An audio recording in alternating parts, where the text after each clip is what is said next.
Hey Craftista, it's Tiffany from Cafè, bringing you a quick tutorial and overview on the basic foundation stitches of crochet. First, I will show you what a slip knot is and how to create one, and then I will explain chaining, the base of most crochet projects. And finally, I will show you the slip stitch, which is very similar to the chain stitch but is used for completely different reasons.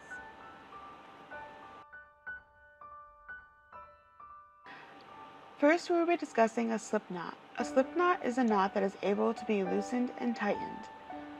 Take your yarn, leaving 4 to 6 inch tail, and wrap it around your index finger 2 times. Bring the back loop over the front loop. Carefully bring the back loop over the other loop on your finger so that it goes over the tip of your finger. Pull both the working yarn and the tail to secure the knot. Pull on the tail only to tighten the knot, or pull on the working yarn to loosen the knot. Most patterns and diagrams do not have an abbreviation or symbol for the slip knot, as they assume that crocheters will make the knot before beginning. So again, wrap the yarn around your finger 2 times and pull the back loop over the front loop, and then pull the new back loop over both the loop and the tip of your finger, pulling both tails to secure. Insert your hook and tighten the knot so that it's loose on the shaft of your hook, but not so tight that it's hard to work.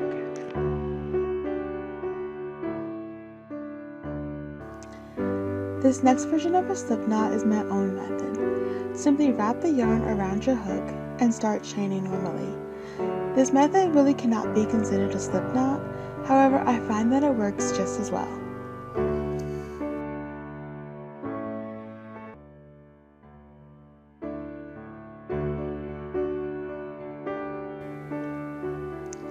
Next we will be discussing chaining. Chaining is as essential to crochet as the foundation is to a house. It is the building blocks of crochet. Insert your crochet hook into the loop made by the slip knot. Yarn over and pull the yarn through the loop on the hook. Make sure to always keep your loops on the hook loose to avoid tight stitches, but not too loose. The abbreviation for chaining is CH, and the chart symbol is an oval that is hollow.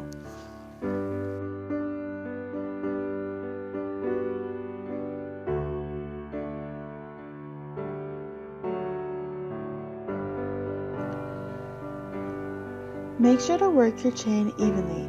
If some stitches are tighter or more loose than others, then your chain will not be uniform and your measurements may be wrong.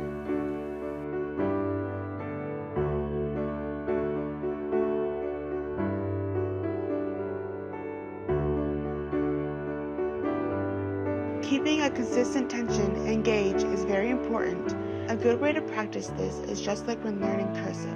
Similar to how you would write loops to practice consistency, continue making chains until your stitches become uniform.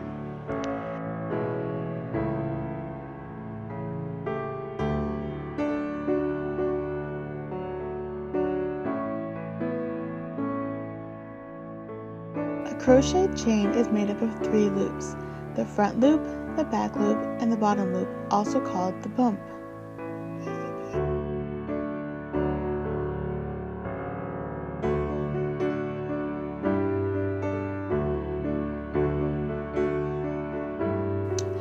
Some patterns and diagrams are specific on which loop they would like you to work in. However, for your own projects, it is certainly up to you which loop you choose to work in.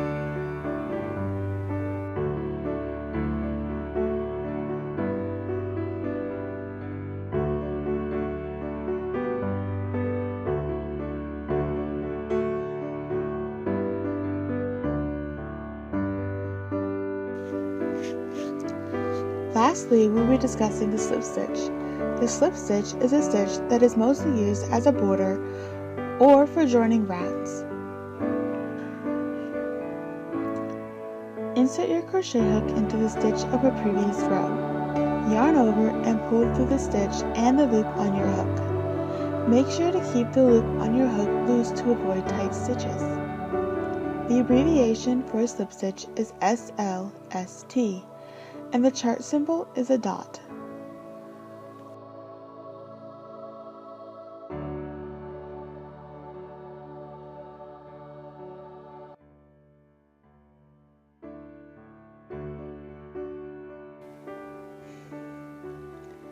The slip stitch is very similar to the chain stitch.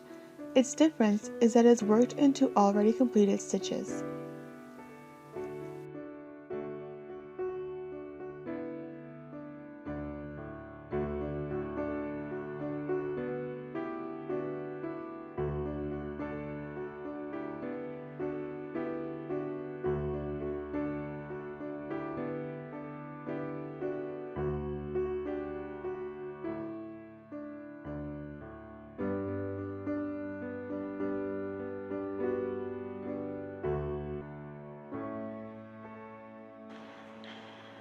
Thank you for watching. Please like and share this video and subscribe to this channel for more content, as well as follow our blog at café.craft.com and our social media to keep up to date with new projects and ideas coming. Happy crafting!